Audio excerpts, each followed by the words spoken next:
तुझ्या तुझ्या तुझ्या रूपाचं चांदन. या दत्ताच्या अदुगर हिचाच डाव रांगवाय पाहिजे. लय मध्ये मध्ये कडमड करायची सवय लागली तिला. तिचं येळीच पंख नाही छाटलं ना मोरे साहेब तर गावचा आणि पाटलाच्या घरचा ताबा घ्यायला तिला येळ लागणार नाही. उडतं पाखरू आहे ती पोरगी. तिचं पंख तर छाटणारच, पण माझ्या स्पेशल स्टाईलनं. मोरे अजून बी गप आहे, पर आता नाही.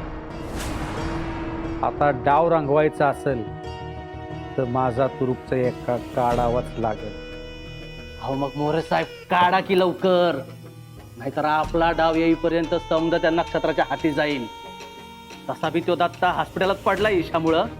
तिला हरवायला आपल्याला येळ लागणार नाही. येत आहे का ध्यानात? तिची वरात तर काढणारच, परत त्या अदुगर त्या दत्ताची वरात काढणार. त्याला प्रेमाच्या ईशाचा असा बोंड पाजणार की ते ईश त्याच्या अंगात भिनलं पाहिजे. म्हणजे एका दगडात दोन पक्षी. दत्ता म्हणजे पाटलीनबाईच्या हातचं शस्त्र आहे ना व. त्या शस्त्राला प्रेमाची धार बोतट करते की नाही हे तू बघच. समजलं वा आता? तुम्ही नका काळजी करू. दत्ताभाऊ निवांत आज झोपले. तुम्ही उगाच घरला गेलेले परत आलात. काय एकनाथराव, एक खून करायचा होता. शंकरारे हमल्याची बातमी समजली तडक निघून आलो बघ आम्ही. रावलंच नाही आम्हाला. शंकरारे काय बी म्हण, ती पोरगी नक्षत्र ती हाय म्हणून दत्ताभाऊंच्या जीवावरचं संकट टळलं. तिनं फक्त दत्ताभाऊंचाच नाही तर गावातल्या समद्यांचा जीव वाचवलाय. शंकर, त्या पुरीनं समजा गावाचं रुपडच पालटून टाकलंय. लयच गुणाच्या पायाची पोर आहे. किती बी मोठं संकट येऊ माग हटतच नाही बघ ती.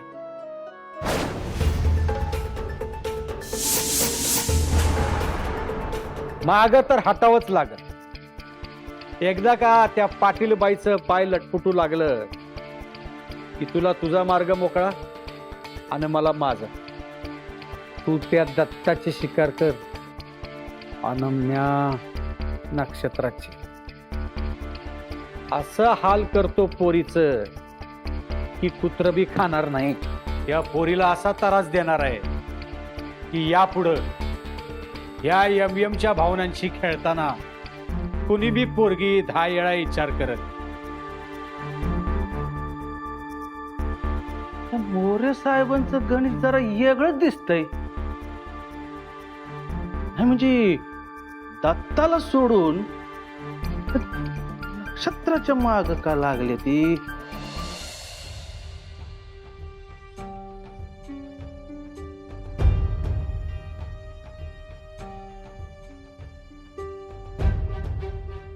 डॉक्टर साहेब, आपल्याकडे देवानंतर कुणी येत असेल तर ते डॉक्टर असतात. कारण तुम्ही लोकांचा जीव वाचवता. खरं सांगायचं तर हे इथल्या लोकांचं प्रेम. आम्ही तर फक्त आमचं काम करत असतो. मग तुम्ही तुमचं काम योग्यपणे केलंय.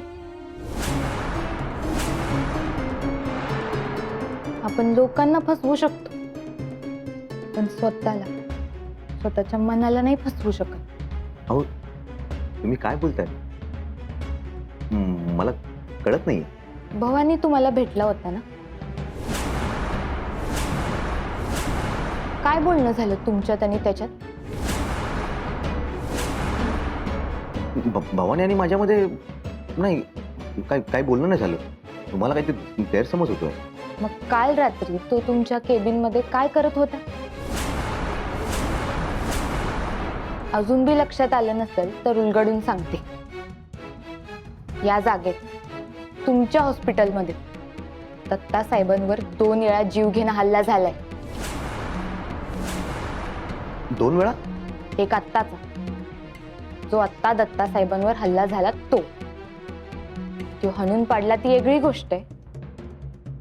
पण त्याआधी काल रातच्याला बी झाला. काल रात्री? अहो, कसं शक्य आहे? मग ह्या गोळ्या दत्ता साहेबांच्या खोलीत कशा आल्या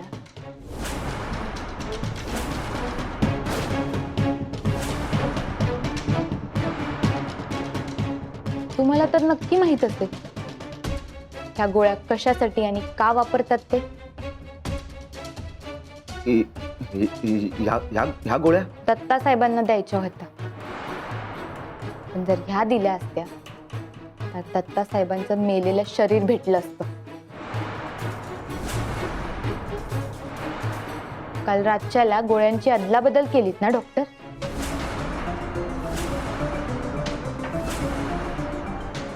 उत्तर द्या डॉक्टर, गोळ्यांची अदलाबदल का केली?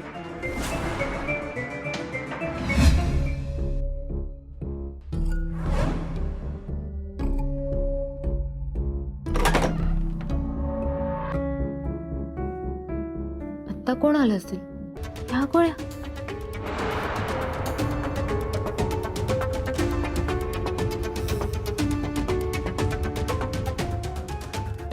लिहून दिलेल्या गोळ्या आणि ठेवलेल्या गोळ्या वेगळ्या का आहेत?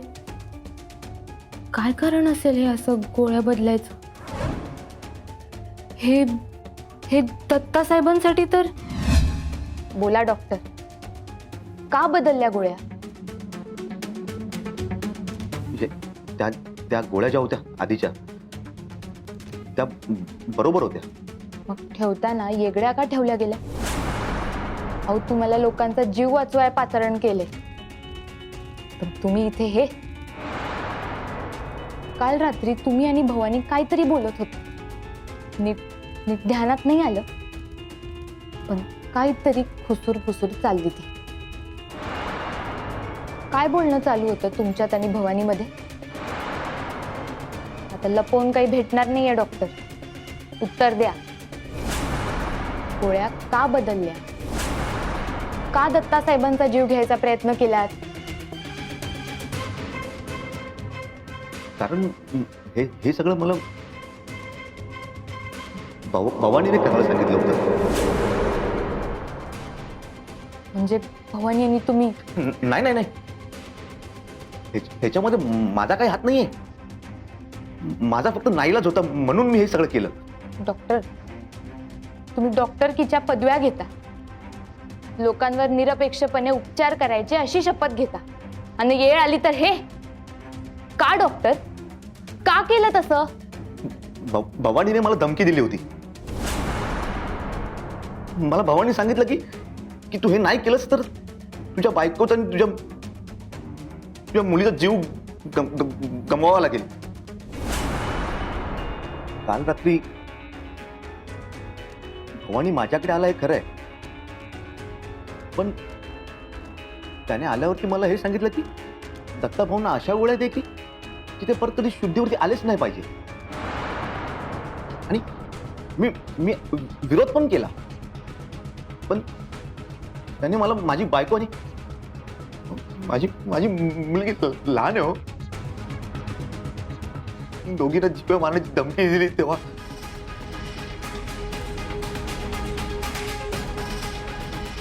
माझ्या बायकोला आणि माझ्या मुलीला वाचवायचं होतं म्हणून मी असं केलं. भवानीने माझ्या बायकोला आणि माझ्या मुलीला वेटीच धरलाय आणि अजूनही त्या दोघी त्याच्याच तावडीत आहेत. जोवर दत्ता भाऊंचा जीव जात नाही तोपर्यंत तो त्यांना सोडणार नाही अशी धमकी दिली आहे मला त्यांनी. काका, मला घरी जायचंय. आई, सोडणार, लवकरच सोडणार. तुझ्या पप्पानं आमचं म्हणणं मान्य केलं की लगेच सोडणार. आम्हाला जाऊ द्याव. आम्ही काय बिघडवलंय तुमचं? नाही हो, तुम्ही काय बी बिघडवलं नाही आमचं. बिघडवलं इथे समद दत्तानं. तो दत्ता जोवर जित्ता आहे तोवर तुम्ही इथून अजिबात जाऊ शकत नाही. आणि कसं आहे, तुमच्या नवऱ्यानं जर असं डोसकं चालवायचा प्रयत्न केला तर एक वेळ दत्ता वाचल, पण हितनं तुमची तिरडी उठल. आता तुमचा जीव वाचवणं तुमच्या नवऱ्याच्याच हातात आहे आ? तुम्हीच सांगा मी मी काय करू. मला माझ्या प्रोफेशन सोबत प्रतारणा करणं योग्य वाटत नाहीये. पण पण पण मी हरलोय हो. माझ्यासाठी माझी बायको आणि माझी मुलगी महत्वाची आहे हो. प्लीज कोणीतरी त्यांना वाचवा हो प्लीज. तुमची परिस्थिती मी समजू शकते. आधी तुम्ही शांत व्हा बघू. तुम्हाला तुमची बायको आणि मुलगी जिवंत पाहिजे असेल तर भवानी जे सांगतोय ते करा. पण त्याला परिणामांची जाणीव इतक्यात करून देऊ नका. म्हणजे त्याने विचारले तर त्याला सांगायचं की तुम्ही त्याने सांगितलेल्या गोळ्या दत्तासाहेबांना दिल्या आहेत. पण त्याच्याबरोबर हे पण सांगायचं की गोळ्यांचा लगेच परिणाम झाला तर लोकांना संशय येईल आणि म्हणून तुम्ही अशा गोळ्या दिल्या त्याचा परिणाम हळूहळू होईल. अहो पण हे खोटं बोलून माझ्या परिवाराला. कसं आहे, कधी कधी जिंकायचं असेल तर खोटं बोलावं लागतं. तुम्ही फक्त मी सांगते तेवढंच करा. त्या उपरबी जर भवानीने काही विचारलं तर सांगा त्यांना की दत्तासाहेबांना मरायचं असेल तर इथे नाही, त्यांना त्यांच्या घरी जाऊन त्यांचा जीव जाऊ दे. कारण उद्या जर त्यांचा जीव इथे गेला तर तुम्हाला जबाबदार धरलं जाईल. आणि म्हणून दत्तासाहेबांना लवकरात लवकर घरी पाठवायचा निर्णय घेतलाय तुम्ही. अहो पण माझ्या परिवाराचं काय. त्यांची काळजी नका करू. त्यांना जिथं कुठं डांबून ठेवलं असेल त्यांना तिकडून सुखरूप बाहेर काढण्याची जबाबदारी माझी. खरं खरं सांगताय तुम्ही. हा विश्वास ठेवा माझ्यावर. तुमच्या बायकोच्या आणि तुमच्या मुलीच्या केसाला बी धक्का लागू देणार नाही मी. याची जबाबदारी मी घेते. तुम्ही फक्त दत्तासाहेबांना चांगली औषधं लिहून द्या ज्याने ते लवकर बरे होते. तुम्ही माझ्या घरच्यांना वाचवणार असाल तर मी पण तुम्हाला एक वचन देतो. मी दत्ताभाऊंना काही होऊ देणार नाही. त्यांना बरं करायची जबाबदारी माझी. नक्की. हो नक्की. डॉक्टर साहेब, वाईटावर चांगल्याचा विजय नेहमीच होतो. फक्त आपण कोणत्या बाजूने झुकतोय याचा सचक विवेक बुद्धीने विचार करायला हवा.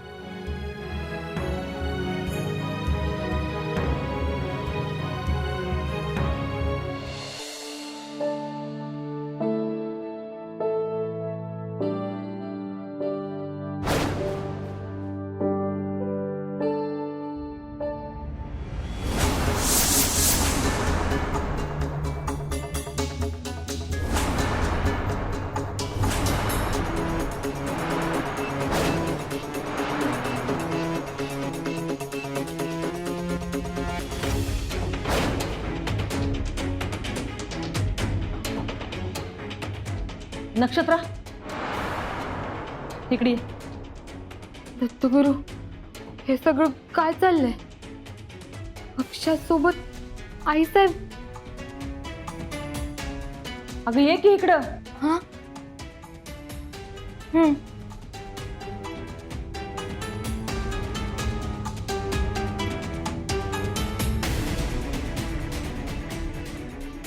हा आईसाहेब. याला ओळखतेस ना?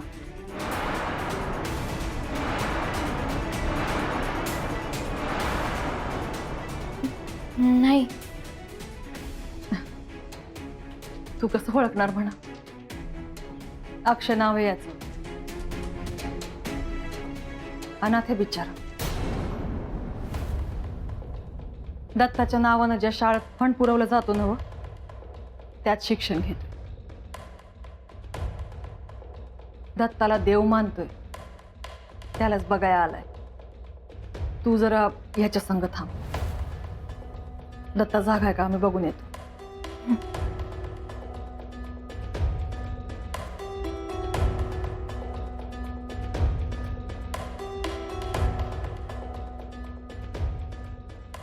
अक्षय, तू इथे का आलाय?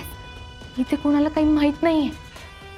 अरे बोल की, कुणी सांगितलं तुला इथे यायला?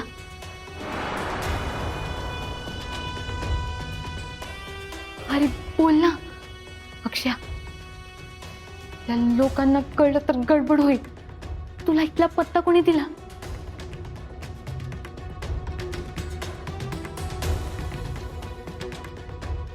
अक्षय, तू कोणाला काही बोलला नाहीये ना? हा, अरे सांग ना.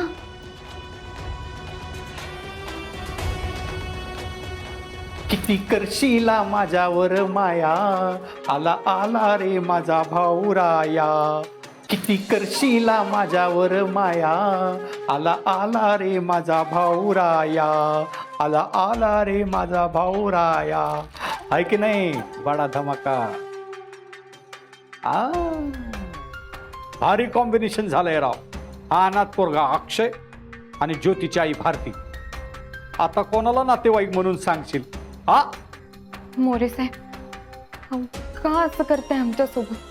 का मागे लागलायत आमच्या? अगं तुझ्यासाठी ग, आणि तूच मला गावना झालीस. म्हणलं जरा शाळा करावी. आता जोवर तू माझं ऐकत नाही तोवर यो धर्मिंदर माझा संग राहील. हे बघा, तुम्ही सांगाल ते मी करेन, पण माझ्या अक्षयाला काही करू नका. अजून काय केलं बी नाही, पण दत्ता जर का इकडनं जित्ता घरला गेला तर या धर्मेंदरचं रागात तर पिनच, आणि तुझं पितळ बी उघड करेल. कोण आहे म्या?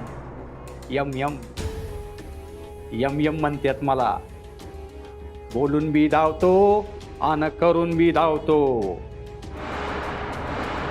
आईचा आणि भावाचा जीव जर का प्यारा असेल ना, तर दत्तानं शेवटचा श्वास इथंच घेतला पाहिजे. माझी राणी गती ह्याच्या आईनं पाहिलं असतं तर लय खुश झाली असती. अरे ताईसाहेब, ताईसाहेब, बरं वाटलं तुम्हाला इथे पाहून. इथं कशाला आलायसा? अहो काय नाही हो, ह्यो पोरगा. म्हणलं इथं नीट पोचलाय की नाही बघावं. रस्त्यात बसून दत्ता भाव लय क्याकटत होता. म्हणलं आपणच सोडून यावं, त्या निमित्तानं आपली बी भेट होईल, तब्येतीची चौकशी करता येईल. हे दत्ता भाऊंसाठी गेट विल सून म्हणाव माझ्याकडनं. नक्षत्रा,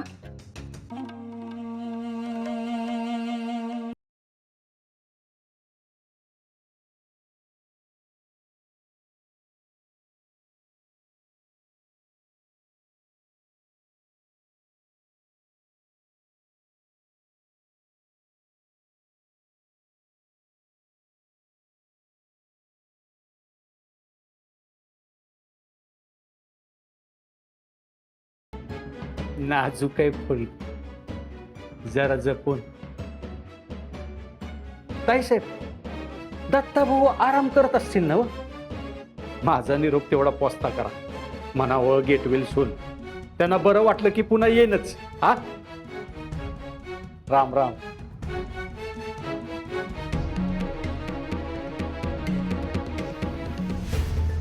सुरवंट किती बी मऊ लागलं तरी त्याचा काट हातात रुतायचं थांबत नाही.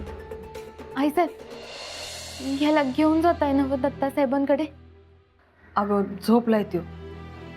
एक दोनदा हाक मारली पर गाढ झोप लागले त्याला. त्याला जाग आली की तूच घेऊन जा याला. काय र, खाल्लेस का काही? ही नक्षत्राताई आहे, ती तुला दत्ताकडे घेऊन जाईल नंतर. आम्ही जरा आलोच.